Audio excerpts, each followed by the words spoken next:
All right, so I downloaded this mod list called Apostasy through Wabbajack, and it's pretty lit, man. This is pretty fire.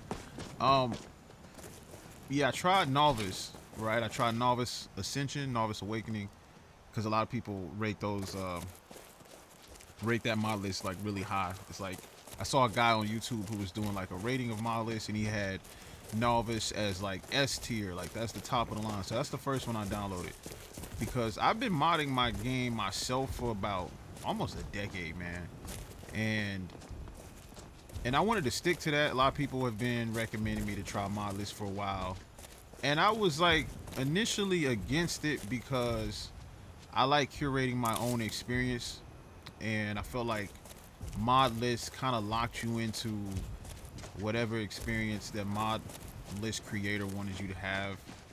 But I was mistaken. You can add whatever mods you want on top of the mod list, as long as they don't conflict. But if you've been modding for a little bit, then you would know what mods are going to conflict.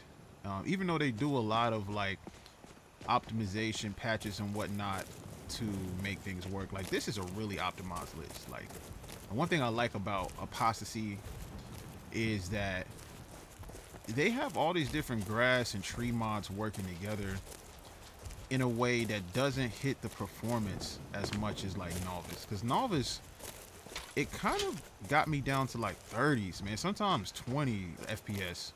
And that was just that's why I uninstalled it. I installed it twice, then uninstalled it. And I'm like, you know what? I can't use Novice. And that was with the upscaler, man. I think the upscaler maybe got me to 40 FPS. And that's Pure Dark's upscaler I'm talking about. Like I actually paid for the paid version of the upscaler through Patreon, and it's worth it in my opinion. It adds like 20, sometimes 25 frames per second to my game. But with Apostasy, man, it's like I'm locked at like 60 FPS, which is good. I know a lot of people want like they want to get into the hundreds when it comes to FPS. I don't need all that. Skyrim, I just need 60, man.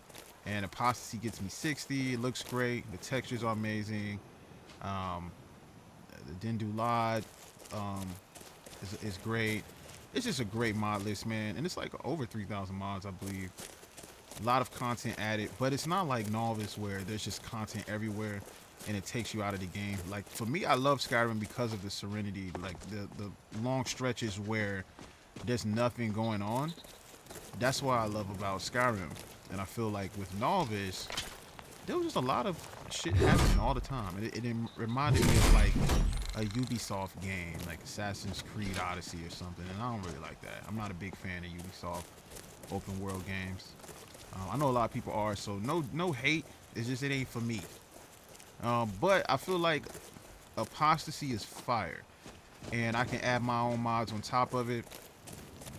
Not mods I created, but like mods that I've been using in my playthrough that I built myself. As far as it's about I had a playthrough that was like 600 mods, and these are mods that I kind of been using over the course of like the last 5+ years.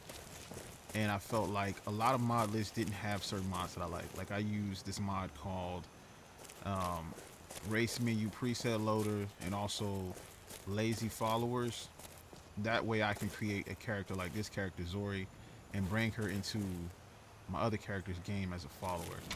Now there are other mods you can use for that, like Proteus, and I use Proteus as well.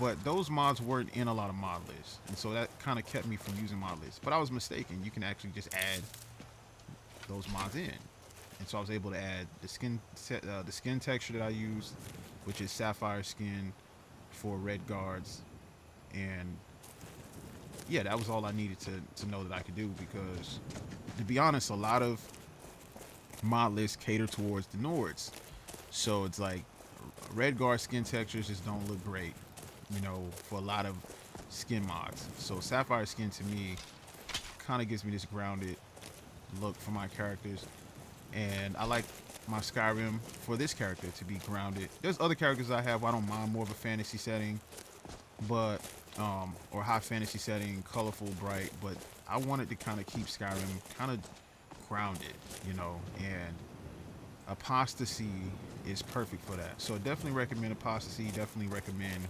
Wabbajack and Modlist if you are getting into Skyrim modding and you're curious about it. Definitely highly recommend using the mod list and before trying to do it yourself, because you can still learn how to mod using the mod list, and it's actually a good teacher for that. But yeah,